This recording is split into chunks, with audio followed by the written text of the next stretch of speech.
Je ne partage absolument pas votre point de vue, tant mieux. Parce que je trouve, justement que c'est, parfaitement déplacé. C'était le moment le moins bien choisi, par de la part de monsieur Macron, parce que je trouve que, il a encore gardé les illusions par rapport à Poutine, comme vous-même, monsieur l'ambassadeur. Poutine ne Ça, je vous comprend permets que la pas. force. Pardon. Voilà, ça est, ça part en sucette. Les amis, j'ai des nouvelles toutes fraîches concernant ce conflit Israël et l'Iran. Et c'est une dinguerie. Il y a les points stratégiques qui ont été visés. L'Institut Weizmann, c'est de la recherche nucléaire. Ils ont aussi réussi à frapper le complexe Kiria, le ministère de la Défense, le port de Haïfa, des usines de chimiques.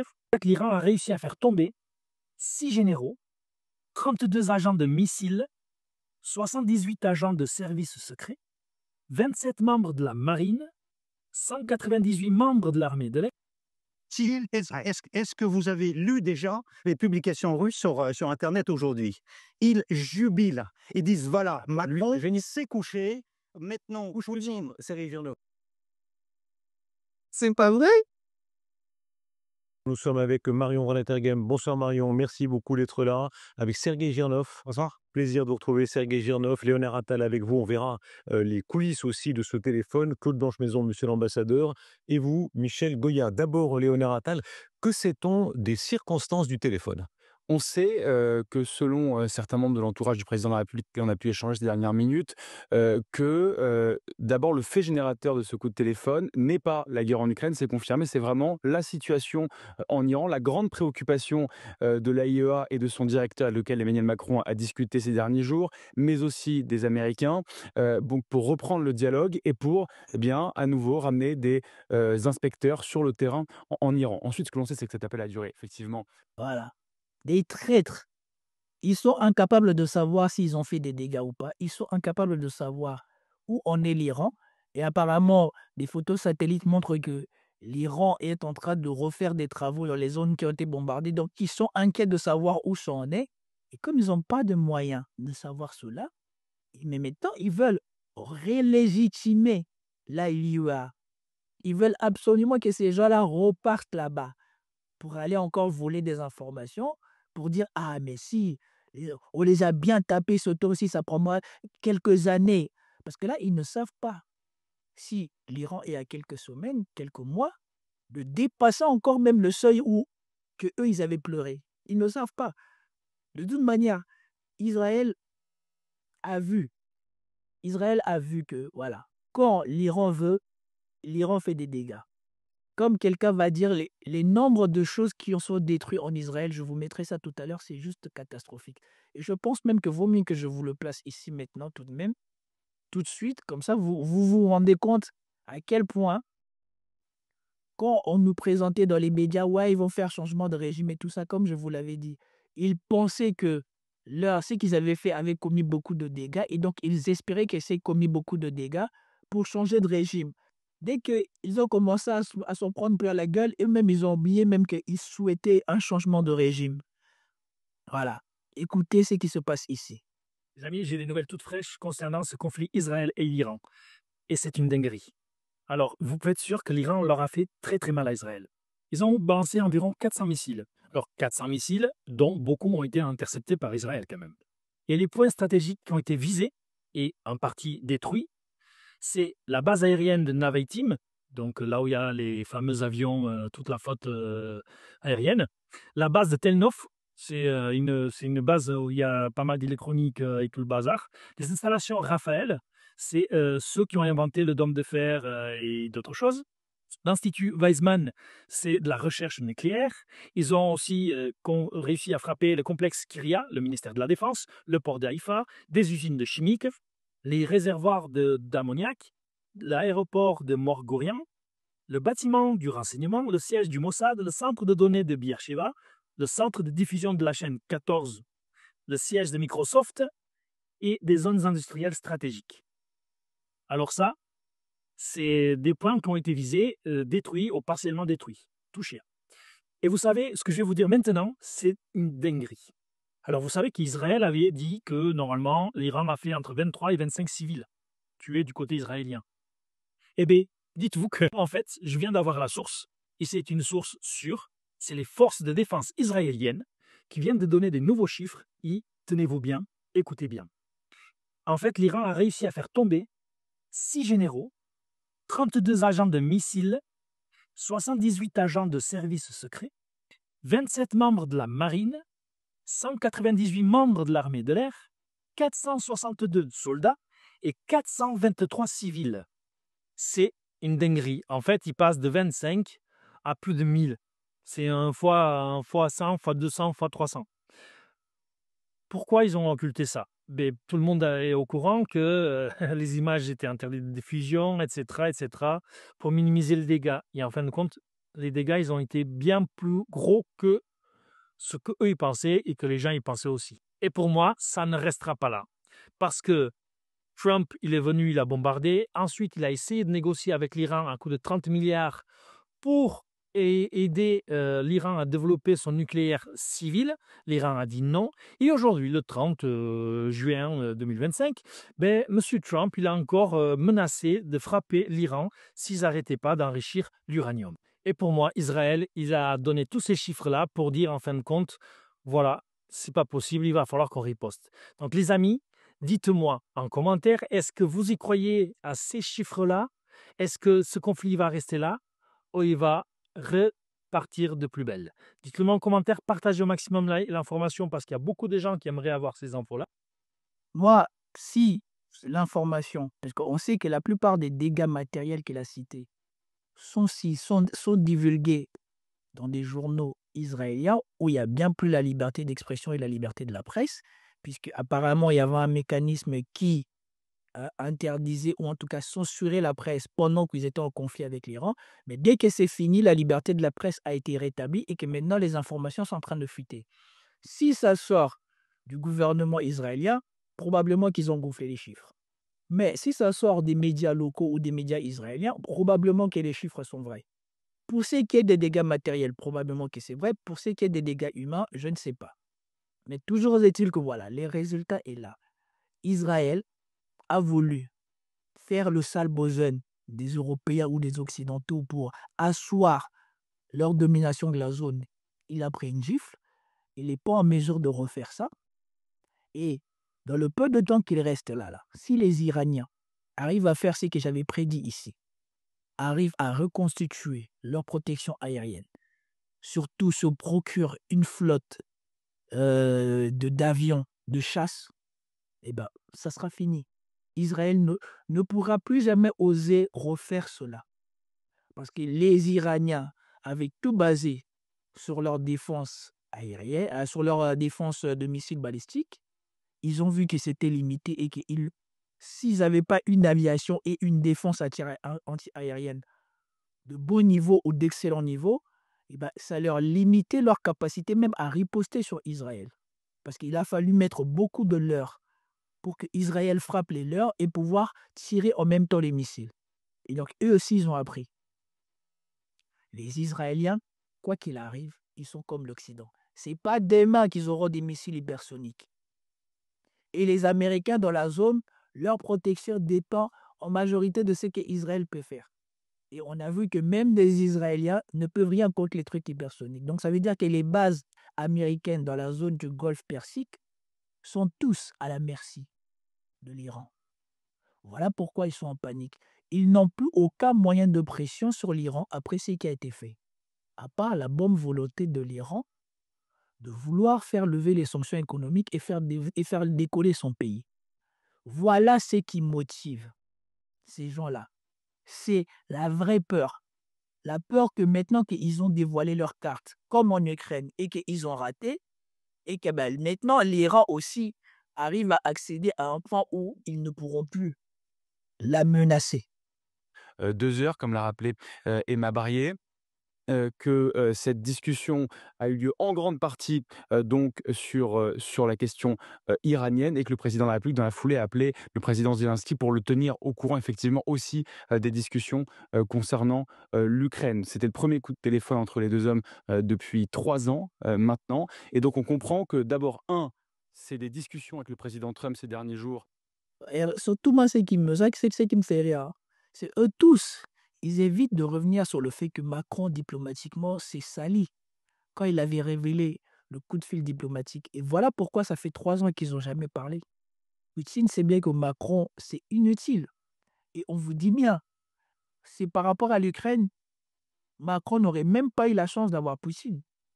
Là, Poutine le fait parce que il veut être aussi une écoute par rapport à l'Iran. Parce que l'Iran a bien compris, elle aussi, qu'elle a été trahie par ces gens-là. Et donc, ces gens-là, ils essayent de passer par un intermédiaire qui est Poutine, qui, lui, est encore audible auprès des Iraniens. Et avec le président de l'AIEA, puis avec le président iranien, qui ont motivé le président français de reprendre le dialogue.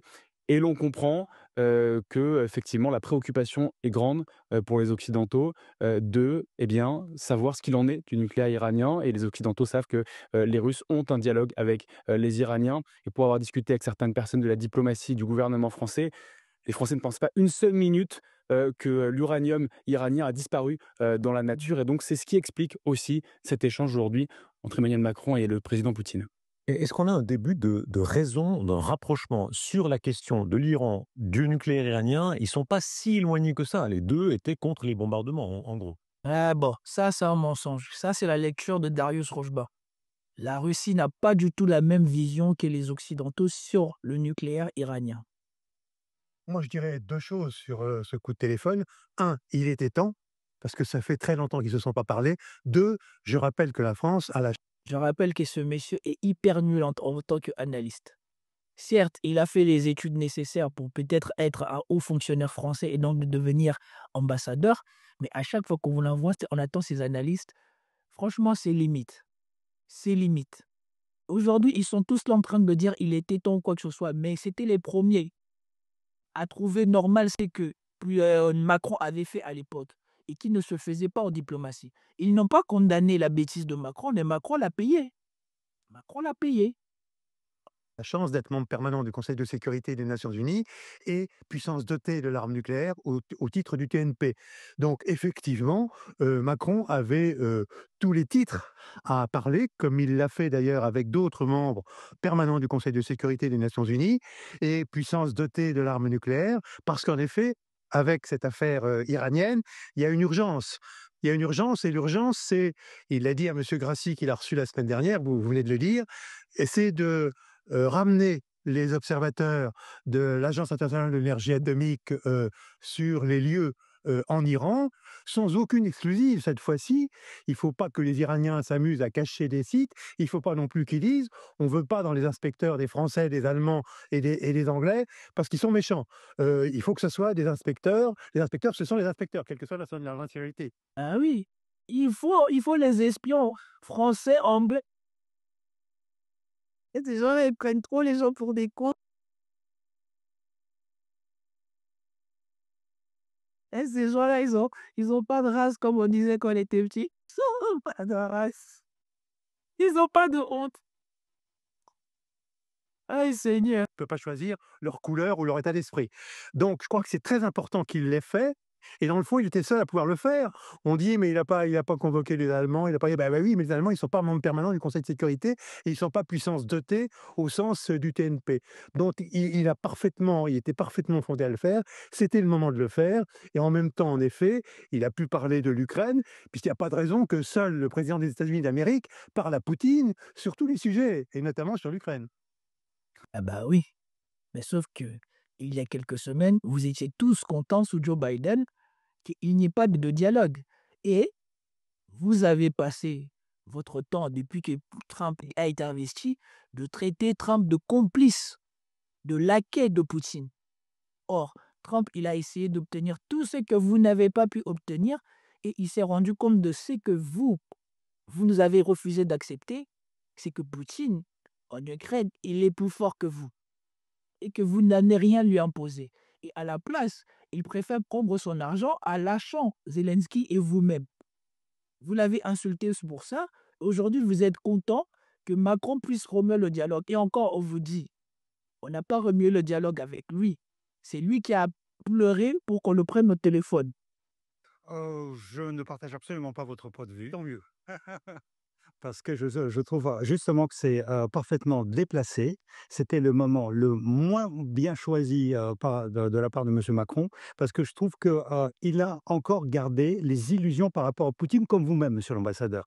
Poutine ne Je vous comprend permets que pas, la force. pardon. Voilà, ça part en sucette. Entre deux personnes qui sont nulles, qui font de la propagande, et ben là, ça part en sucette. Blanche Maison, après avoir fait la propagande de Biden et de tous ceux qui refusaient le dialogue avec la Russie, il est content qu'enfin, il puisse un peu faire son boulot, qui est le dialogue diplomatique, et de voir que la France retrouve un peu de l'autonomie et de l'indépendance. Et qu'est-ce que vous avez? Le propagandiste en chef, le faux espion du KGB qui vient vous dire qu'il n'est pas content que la France ait renoué des dialogues diplomatiques. Et voilà, il va lui dire, ah non, je vous permets pas. Et moi, c'est ça qui m'avait fait rire. Il dit, ça part en sucette. Et donc, plein, ça arrive de plus en plus. Vous vous rendez compte que voilà, maintenant que Biden est parti, Trump est venu casser l'omerta que Biden avait imposé aux alliés de l'Ukraine. Vous vous rendez compte de plus en plus que chaque pays maintenant est en train de prendre sa propre voie. Et chez les propagandistes qui étaient adubés sous Biden, ils ont de plus en plus de mal à voir que, oh, finalement, les Français, là, ben, même les Allemands, là, ben, l'Ukraine, ça les intéresse pas trop. Hein? Oui. Les propagandistes ukrainiens en ce moment, ils ont la vie dure. Mes illusions ne vous permettent pas. On en a, mais ailleurs, si vous voulez, mais mes illusions, ça, vous n'en savez rien. OK. Donc, vous savez, pourquoi c'est déplacé? Parce que les derniers temps, le président américain a commencé à mettre la pression sur M. Poutine. Il a, à 2 reprises, la semaine dernière, a dit à M. Poutine: «Je n'ai pas besoin de vous pour faire Je n'ai pas besoin de ton aide l'intermédiaire, en Iran. voilà, l'intermédiaire pour l'Iran, parce que tu n'es rien et tu as à la guerre». Qu'est-ce qu'il raconte, lui? Qu'est-ce qu'il raconte? Qu'est-ce qu'il raconte? Moi, je suis content que Trump ait dit ça à Poutine. Et de toute manière, comment est-ce qu'il aurait fait autrement? S'il aurait parlé avec Poutine et qu'ils seraient tombés d'accord sur le fait que voilà, il faut parler avec les Iraniens et que derrière, il allait les bombarder comme il a fait, il aurait trahi sa parole. Ces gens-là, ils ont vraiment... Le niveau d'analyse, il est zéro. Trump devait garder la posture qu'il avait pour que ça soit une surprise pour tout le monde. On voit bien qu'il a essayé de concilier des choses inconciliables dans ce qu'il a fait contre l'Iran. Il a gardé le silence par rapport au Congrès. Il a négocié avec l'Iran pour que ça soit sans répercussion, pour éviter la destitution ou la mise en danger des vises américaines. Comme vous-même, vous l'avez vu sur cette chaîne, quand je vous ai montré que voilà, il a remercié l'Iran d'avoir appelé pour dire qu'ils allaient riposter et pour ne pas avoir utilisé leur meilleur missile pour la riposte. Ça n'a rien à voir avec le fait de mépriser Poutine ou pas. S'il aurait donné sa parole ou pris des engagements envers Poutine, et Poutine serait parti dire ses engagements à l'Iran, et que par surprise, l'Iran se serait retrouvé comme il s'est retrouvé là, prévenu quelques heures avant que voilà, laissez-nous faire notre démonstration pour pouvoir couper l'herbe sous le pied aux sionistes, comment est-ce qu'ils auraient fait? Et on dit en plus, si ça se trouve, ce n'est qu'un mensonge, c'est juste une posture diplomatique. Puisqu'on sait qu'au moment où l'attaque de B2 s'est passée, les Chinois et les Russes, ils étaient déjà en train de fournir de l'aide aux Iraniens. Et que les missiles, les navires qu'il y avait dans le golfe Persique permettaient de voir l'arrivée des B2. Donc peut-être que officiellement, ouais, je ne vais pas parler à Poutine, je ne veux pas l'aide de Poutine, mais peut-être qu'officieusement, l'aide de Poutine a été nécessaire. Puisque si les B2 pouvaient être repérés à l'avance, eh bien, ça veut dire que le raid là, il s'est fait avec l'accord de l'Iran, ou plus ou moins avec le consensus que voilà, on va, comme l'a dit J.D. Vance, on va frapper que des zones militaires sans même viser des militaires iraniens. On va juste frapper les infrastructures et rien d'autre pour éviter la guerre, éviter l'escalade, éviter des morts, même militaires. Puisque les informations que nous, on a, ou les informations que nous, on a pu mettre à la main jusqu'à là, montrent que ce truc-là n'aurait pas été possible sans un minimum de prévention des États-Unis auprès des Iraniens et des alliés de l'Iran. Et nous savons que dans cette zone-là, il y avait des systèmes anti-aériens russes et chinois qui étaient en train d'arriver. Et il y avait des bateaux de renseignement chinois qui étaient là. Et on ne parle même pas s'il y avait dans le ciel des avions russes qui circulaient ou pas. Donc, Girnov, je ne sais pas pourquoi il est là. Sincèrement, je ne sais pas pourquoi il est là. Lui, la moindre bêtise qu'il voit dans la télé, sans interprétation, pour lui, c'est une occasion d'humiliation de la Russie par rapport aux États-Unis. Mais je vous rappelle que, comme on le verra peut-être aujourd'hui ou plus tard, parce que je ne sais pas si on aura le temps, on vient de constater que l'Ukraine a été coupée de plein d'armements américains. Les Américains, ils ont dit, ils fournissent plus. Alors que, comme on va le voir aussi, comme l'a rappelé le reporter de France 24 en Ukraine, l'Ukraine est même prête maintenant à acheter. Elle ne demande plus, hein, comme elle faisait à l'époque de Zelensky, donnez-moi, donnez-moi. Non, elle dit, je suis prêt à acheter. On lui a dit, niet. Qui est actuellement en Ukraine, règle d'abord ton problème et après on verra ce que tu peux faire pour nous. Et là, M. Macron va à contre-coup de cette pression américaine et dit à Poutine, parce que Poutine, en fait, vous avez travaillé en Russie, monsieur l'ambassadeur, vous savez très très bien que Poutine, est-ce que vous avez lu déjà les publications russes sur Internet aujourd'hui? Ils jubilent, ils disent, voilà, Macron, je ne sais coucher, maintenant, Poutine, c'est régional. Et c'est pas vrai. Et c'est pas vrai. Ils n'ont pas le choix. Particulièrement les Européens, ils n'ont pas le choix que se coucher devant Poutine parce que c'est des traîtres. Ça a été dit par l'expert du dossier iranien et surtout du dossier nucléaire iranien français. Les Occidentaux, particulièrement les Européens, ont trahi. Encore que les Américains soient sortis du traité, on peut comprendre. Donc, s'ils sortent du traité, ils n'ont pas d'engagement envers l'Iran. Mais les Occidentaux, l'Union européenne, ils ont trahi l'Iran quand l'Iran a respecté tous les engagements qu'il avait pris. On vous rappelle, hein?